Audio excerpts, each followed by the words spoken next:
5 mark score ചെയ്യാൻ പറ്റുന്ന ഒരു ഇന്ററാ ക്വസ്റ്റ്യൻ നമുക്ക് സോൾവ് ചെയ്താലോ? അതായത് നിങ്ങൾ പഠിച്ച ഏതെങ്കിലും ഒരു കോൺസെപ്റ്റുമായി ബന്ധപ്പെട്ടുള്ള സ്റ്റേറ്റ്മെന്റ് തന്നിട്ട് ആ കോൺസെപ്റ്റ് ഐഡന്റിഫൈ ചെയ്യാനുള്ള ക്വസ്റ്റ്യൻ ചോദിക്കാറുണ്ട്. ഇവിടെ തന്നിട്ടുള്ള സ്റ്റേറ്റ്മെന്റ് എന്താണ്? ഒരു കമ്പനി അവരുടെ പ്രോഫിറ്റ് അല്ലെങ്കിൽ അവരുടെ മാർക്കറ്റ് ഷെയർ 10% നിന്ന് 25% കൂട്ടാൻ വേണ്ടി ശ്രമിക്കുകയാണ്.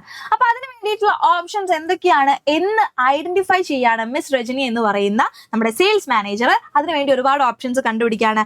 എന്തൊക്കെയാണ് options? Entering new market, expanding the product range, അതുപോലെ തന്നെ യൂസിങ് സെയിൽ പ്രൊമോഷൻ ടെക്നിക്സ്. ഇതൊക്കെയാണ് ഓപ്ഷൻസ് അവർ ഐഡന്റിഫൈ ചെയ്തിട്ടുള്ളത്. നമ്മുടെ ഫസ്റ്റ് ക്വസ്റ്റ്യൻ എന്താണ്?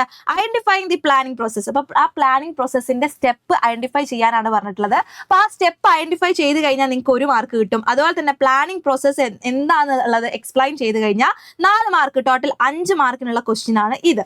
ഓക്കെ, അപ്പൊ ഏതാണ് ആ സ്റ്റെപ്പ്? ആദ്യം തന്നെ നമ്മൾ പ്രോഫിറ്റ് കൂട്ടുക അല്ലെങ്കിൽ മാർക്കറ്റ് ഷെയർ കൂട്ടുക എന്നുള്ള ഒബ്ജക്റ്റീവ് സെറ്റ് ചെയ്ത് കഴിഞ്ഞു. അതുപോലെ തന്നെ ഫ്യൂച്ചറിനെ പറ്റിയിട്ടുള്ള അസംഷൻസ് നമ്മൾ സെറ്റ് ചെയ്ത് കഴിഞ്ഞാൽ അത് 2ാമത്തെ സ്റ്റെപ്പാണ്. ഏതാണ്? Developing premises. 3ാമത്തെ സ്റ്റെപ്പാണ് ഓപ്ഷൻസ് ഐഡന്റിഫൈ ചെയ്യുക എന്നത്. Identifying alternative course of action എന്ന് എഴുതി കഴിഞ്ഞാൽ നിങ്ങൾക്ക് 1 മാർക്ക് കിട്ടി. അതുപോലെ തന്നെ evaluating course of action, setting alternative and next one implementing the plan, follow up plan എന്ന ഈ പ്ലാനിങ് പ്രോസസ് എക്സ്പ്ലെയിൻ ചെയ്ത് കഴിഞ്ഞ് കഴിഞ്ഞാൽ നിങ്ങൾക്ക് ഫുൾ മാർക്ക് 5 മാർക്ക് സ്കോർ ചെയ്യാനായിട്ട് പറ്റും. അപ്പൊ ഇങ്ങനെയുള്ള ക്വസ്റ്റ്യൻസ് നിങ്ങൾക്ക് എക്സ്പെക്ട് ചെയ്യാം. അതുപോലെ തന്നെ ഈസി ആയിട്ട് എഴുതാൻ പറ്റും. ഫുൾ മാർക്ക് സ്കോർ ചെയ്യാൻ പറ്റും.